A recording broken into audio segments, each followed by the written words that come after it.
उत्तराखंड के मुख्यमंत्री त्रिवेंद्र सिंह रावत का सीएम पद से हटना अब लगभग तय हो गया है। सीएम रावत थोड़ी देर में राज्यपाल से मुलाकात करने वाले हैं और सीएम रावत राज्यपाल को अपना इस्तीफा सौंप सकते हैं। कहा जा रहा है कि उत्तराखंड पर्यवेक्षकों की रिपोर्ट में सीएम को हटाने की सिफारिश की गई है, जिसके बाद त्रिवेंद्र सिंह रावत राज्यपाल से मिलकर अपना इस्तीफा सौंप सकते हैं। उत्तराखंड में नए सीएम की रेस में धन सिंह रावत सबसे आगे हैं। धन सिंह रावत उत्तराखंड के नए सीएम हो सकते हैं। सूत्रों के मुताबिक राज्य के चौपर धन सिंह को लाने के लिए रवाना हुआ है और धन सिंह रावत अभी उत्तराखंड के शिक्षा मंत्री हैं। त्रिवेंद्र सिंह रावत के इस्तीफे की खबर जैसे ही समर्थकों को लगी, समर्थकों ने रोना शुरू कर दिया है। भावुक समर्थकों ने त्रिवेंद्र सिंह रावत को घेरा है और समर्थन में नारेबाजी की है। त्रिवेंद्र सिंह रावत थोड़ी देर में प्रेस कॉन्फ्रेंस करने वाले हैं। हम तुम्हारे साथ हैं। त्रिवेंद्र रावत जिंदाबाद। बंगाल विधानसभा चुनाव 8 चरण में कराए जाने को सुप्रीम कोर्ट में चुनौती दी गई है और सुप्रीम कोर्ट ने याचिका खारिज की है। चीफ जस्टिस ने याचिका खारिज करते हुए कहा कि चुनाव प्रक्रिया से आपत्ति है तो हाई कोर्ट में याचिका क्यों नहीं दाखिल की गई। याचिका में कहा गया था कि चुनाव आयोग ने बिना कोई सही कारण बताए पश्चिम बंगाल में चुनाव की अवधि बाकी राज्यों से अधिक रखी है।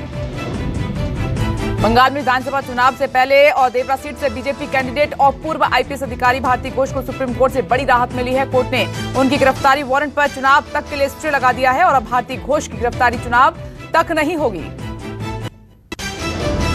बाटला हाउस एनकाउंटर को लेकर बीजेपी ने आज कांग्रेस और ममता बनर्जी पर जमकर हमला किया है। कल दिल्ली कोर्ट ने आईएम के आतंकी आरिज खान को दोषी करार दिया था, जिस पर बीजेपी के केंद्रीय मंत्री रविशंकर प्रसाद ने प्रेस कॉन्फ्रेंस करके कहा कि कांग्रेस आतंकियों का समर्थन करती है। आरिज खान दोषी करार दिया गया है तो अब सोनिया गांधी आंसू बहा रही है या नहीं।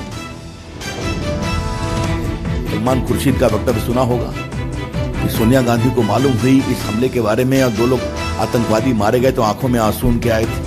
दिग्विजय सिंह तो आजमगढ़ चले गए और उनका एक पब्लिक स्टेटमेंट था कि गोली तो यहां पर लगी है सर के ऊपर, तो हमला कहां से करेंगे। मैंने पूरे इस घटना को एक प्रकार से जबरदस्त संदेह में डालने की कोशिश की गई। रविशंकर प्रसाद ने कहा कि देश की न्यायिक प्रक्रिया के द्वारा एक बहुत बड़े आतंकवादी बड़ी साजिश मिली है, तो क्या ये सभी पार्टियां देश की जनता के सामने माफी मांगेंगी। रविशंकर प्रसाद ने कहा कि Congress, Samajwadi party, BSP left party, Mamata Banerjee ने बाटला हाउस एनकाउंटर ने वोट बैंक के लिए एनकाउंटर को राष्ट्रीय मुद्दा बताया था और वोट के लिए आतंकवाद की लड़ाई को पार्टियों ने कमजोर किया। बाटला हाउस कांड को Samajwadi party, BSP, Congress party, left party, Mamata ji, इन सबों ने नेशनल इशू बनाया था, यूपी के चुनाव में इशू बनाया था। क्या मतलब है इसका? क्या वोट के लिए आतंकवाद के खिलाफ लड़ाई को इस तरह से कमजोर किया जाएगा? प्रधानमंत्री नरेंद्र मोदी ने वीडियो कॉन्फ्रेंसिंग के जरिए भारत बांग्लादेश के बीच मैत्री सेतु का उद्घाटन कर दिया है। मैत्री सेतु के बनने के बाद अब त्रिपुरा से बांग्लादेश जाने में आसानी होगी। पीएम मोदी ने कहा कि अब त्रिपुरा का विकास और बढ़ेगा और पीएम ने कहा कि 3 साल पहले दशकों से राज्य के विकास को रोकने वाली नकारात्मक शक्तियों को हटाकर त्रिपुरा के लोगों ने एक नई शुरुआत की थी। पीएम मोदी ने इशारों में ममता बनर्जी पर निशाना साधा। पीएम मोदी ने कहा कि जहां डबल इंजन की सरकार नहीं है, त्रिपुरा के पड़ोस में गरीबों, किसानों, बेटियों को सशक्त करने वाली योजनाएं या तो लागू ही नहीं की गई या बहुत धीमी गति से चल रही हैं। डबल इंजन सरकार का सबसे बड़ा असर गरीबों को पक्के घर देने में दिखाई दे रहा है। डबल इंजन की सरकार नहीं है, आपके पड़ोस में ही गरीबों, किसानों और बेटियों को सशक्त करने वाली ये योजनाएं या तो लागू ही नहीं की गई या फिर बहुत ही धीमी गति से चल रही। दिल्ली के उप मुख्यमंत्री और वित्त मंत्री मनीष सिसोदिया ने दिल्ली का बजट जारी किया है। विधानसभा में मनीष सिसोदिया ने ऐलान किया है कि दिल्ली के सभी सरकारी अस्पतालों में कोरोना वायरस की वैक्सीन फ्री में दी जाएगी। दिल्ली सरकार ने वैक्सीन के लिए 50 करोड़ का बजट जारी किया है और दिल्ली का कुल बजट पिछली बार से 4 करोड़ ज्यादा 69,000 करोड़ का है। स्वास्थ्य सेवाओं को इम्प्रूव करने पर, उसको आधुनिकतम बनाने पर, उसको हर आदमी को सहजता से उपलब्ध कराने पर लगातार काम किया। तो ऐसा लग रहा है जैसे जाने अनजाने में मुख्यमंत्री अरविंद केजरीवाल जी के नेतृत्व में इसके लिए तैयारी की जा रही थी और हमने 6 साल में जो सार्वजनिक स्वास्थ्य सेवाओं को सुदृढ़ किया, उसकी प्रगति ने शायद दिल्ली के लिए कोरोना महामारी के दौरान सफल प्रबंधन को सफल बनाया, इसके प्रबंधन को सफल बनाया। बिहार विधानसभा में आज बीपी की मशीन लेकर पहुंचे आरजेडी के विधायक मुकेश रोशन। डॉक्टर मुकेश रोशन गले में आला और हाथ में बीपी की मशीन लटकाए हुए थे और विधायक ने कहा कि वो नीतीश का ब्लड प्रेशर नापना चाहते हैं। आए दिन नीतीश गुस्सा करते हैं और इससे लगता है कि नीतीश कुमार का बीपी सही नहीं है। सोमवार को नीतीश कुमार विधान परिषद में भड़क गए थे, जिसके बाद नीतीश का गुस्सा एक बार फिर सुर्खियों में है। आईना जो है वो हकीकत दिखाने का लोग काम करते हैं तो चाचा गुस्सा जाते हैं। इसीलिए हम लोग लाए हैं कि उनको कंट्रोल में रखना है, उनका जो है वो बीपी कंट्रोल रहे और वो स्वस्थ रहें। हम लोग कामना करते हैं, चूँकि हम लोग के अभिभावक हैं और वो लगातार जो है जब से 43 सीट पर आकर सिमट गए हैं तब से उनका गुस्सा जो है वो चरम पर रहता है। तो हम लोग चाहते हैं कि उनका बीपी जो है वो कंट्रोल रहे। पंजाब सरकार के बजट के विरोध में आज एक बार फिर अकाली दल ने प्रदर्शन किया है। अकाली दल के विधायकों ने नारेबाजी की और बजट के विरोध में विधानसभा के बाहर मीठी गोलियां बांटी हैं। अकाली दल ने कहा कि पंजाब सरकार ने लोक लुभावन वादों के जरिए बस पंजाब की जनता से धोखा देने का आरोप लगाया। मणिपुर में माओवादियों का आत्मसमर्पण जारी है। मुख्यमंत्री वीरेंद्र सिंह की मौजूदगी में 20 माओवादियों ने अपने हथियारों के साथ आत्मसमर्पण कर दिया है। पिछले कई महीनों से सरकार की कोशिश है कि माओवादियों को मुख्यधारा से जोड़ा जाए और इसी कवायद के तहत माओवादी समर्पण कर रहे हैं। भारतीय नौसेना की ताकत और बढ़ने वाली है। 10 मार्च यानी कि कल साइलेंट किलर मानी जाने वाली स्कॉर्पियन पनडुब्बी आईएनएस करंज नौसेना के बेड़े में शामिल होगी और आईएनएस करंज अपने सटीक निशाने के लिए जानी जाती है। इस पनडुब्बी में एंटी सरफेस और वॉरफेयर, एंटी सबमरीन वॉरफेयर, खुफिया जानकारी जुटाने और एरिया सर्विलांस जैसी मशीन को अंजाम देने की क्षमता है। लखनऊ में बीजेपी सांसद के बेटे के गोलीकांड में वीडियो से नया ट्विस्ट आ गया है। हाथ और पैर में प्लास्टर के बावजूद सांसद का बेटा आयुष कर रहा है फायरिंग। वीडियो में सांसद कौशल किशोर का बेटा आयुष फायरिंग करता हुआ दिखाई दे रहा है। घुटने के बल बैठकर बड़े आराम से फायरिंग कर रहा है। आयुष का धौंस दिखाने वाला वीडियो गोलीकांड के 2 दिन पहले का बताया जा रहा है। दावा किया जा रहा है कि सांसद का बेटा फायरिंग की प्रैक्टिस कर रहा था। आयुष का गोली चलाने का वीडियो सामने आने के बाद भी पुलिस की पकड़ से बाहर है और पुलिस पर एक्शन न लेने का आरोप लग रहा है। आयुष पर गोली चलाने का आरोप उसके साले पर लगा है और लखनऊ पुलिस ने खुलासा किया था कि आयुष ने खुद साले से अपने ऊपर गोली चलवाई थी और खुद गोली चलवाने के बाद आयुष फरार हुआ। पुलिस ने एफआईआर दर्ज की है। सांसद के गोलीबाज बेटे ने अपना ताजा वीडियो जारी किया है और वीडियो में कहा है कि पत्नी ने फंसाया। सांसद के बेटे आयुष ने कहा कि पत्नी पहले से ही शादीशुदा है, बिना तलाक लिए मुझसे शादी की। आयुष ने कहा कि परिवार की बिना मर्जी की शादी की और अब मुझे ब्लैकमेल कर रही है। इसने बीवी होने का कोई फर्ज नहीं निभाया। इसको शर्म आती है मंगलसूत्र पहनने में, इसको शर्म आती है सिंदूर लगाने में, और आज ये प्रेस न्यूज मीडिया पे बोल रही है मुझको बहू का दर्जा चाहिए। अरे तुम्हें क्या बहू का दर्जा चाहिए यार? ये हनी ट्रैप है। ये ऐसे इसने कई लोगों को फंसाया। इनका पूरा परिवार फ्रॉड है।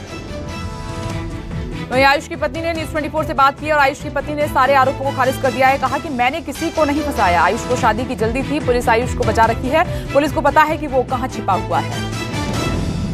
शादी हमारी इस बात से हुई थी कि शादी के लिए हम दोनों ही तैयार थे, एक दूसरे से शादी करने के लिए।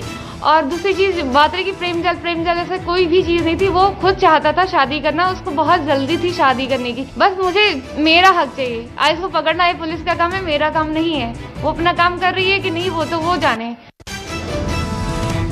दिल्ली के राजौरी गार्डन में छोटी सी कहासुनी में 2 परिवार आपस में भिड़ गए, जिसमें एक शख्स की पीट कर हत्या कर दी गई। मारपीट का सीसीटीवी फुटेज भी सामने आया है। बताया जा रहा है कि मुकेश नाम के शख्स का बीच बचाव करना दूसरे पड़ोसियों को नागवार गुजरा और लाठी डंडे के साथ लोगों ने मुकेश के परिवार पर धावा बोल दिया।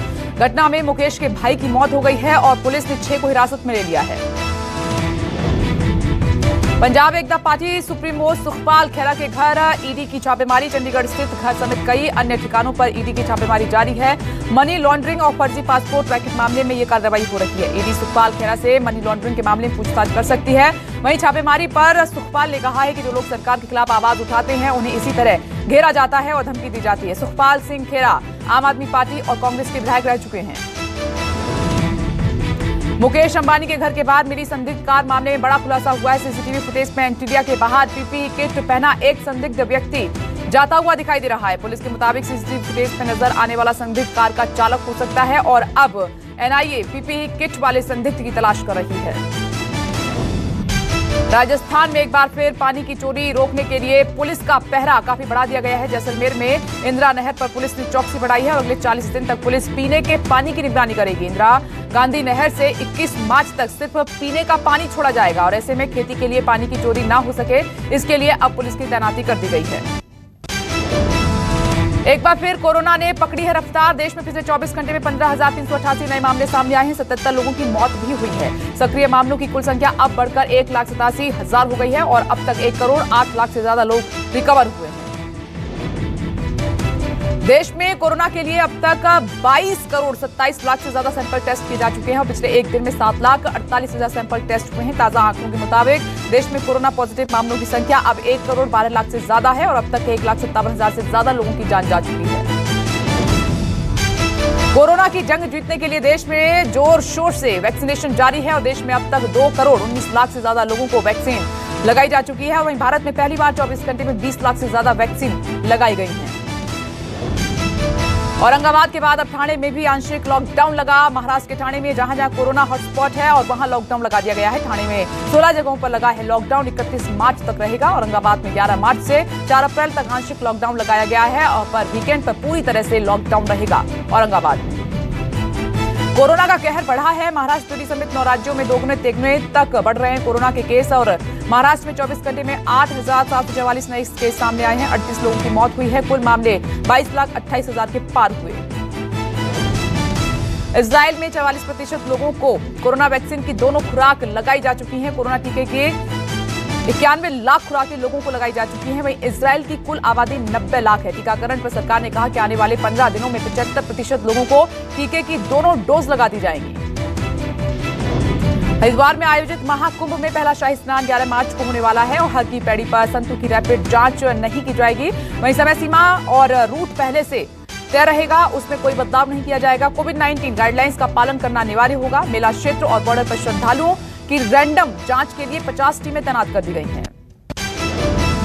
बॉलीवुड में एक बार फिर कोरोना का कहर। Actor Ranbir Kapoor corona positive पाए गए हैं। मां नीतू कपूर ने खबर की पुष्टि की है। नीतू ने बताया है कि रणबीर अभी सेल्फ क्वारंटीन में है और सभी तरह के एहतियात बरत रहे हैं। इसके साथ ही डायरेक्टर संजय लीला भंसाली भी कोरोना संक्रमित पाए गए हैं।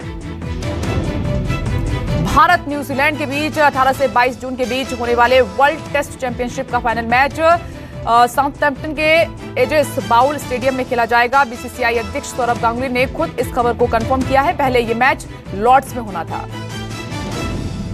जसप्रीत बुमराह गोवा में 14 से 15 मार्च को शादी के बंधन में बंधने जा रहे हैं। जानकारी के मुताबिक बुमराह गोवा में हैं और स्पोर्ट्स एंकर संजना गणेशन के साथ फेरे लेंगे। इंग्लैंड के खिलाफ चौथे टेस्ट और T20 सीरीज से बुमराह ने शादी की वजह से नाम वापस लिया था।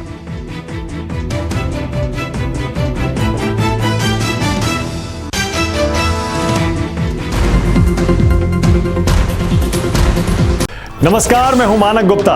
अगर आपको हमारा ये वीडियो पसंद आया हो तो इसे लाइक और शेयर जरूर करें और हां, हमें सब्सक्राइब और फॉलो करना ना भूलें ताकि आप देश और दुनिया की कोई खबर मिस ना करें। तो जुड़े रहिए हमारे साथ और देखते रहिए न्यूज़ 24।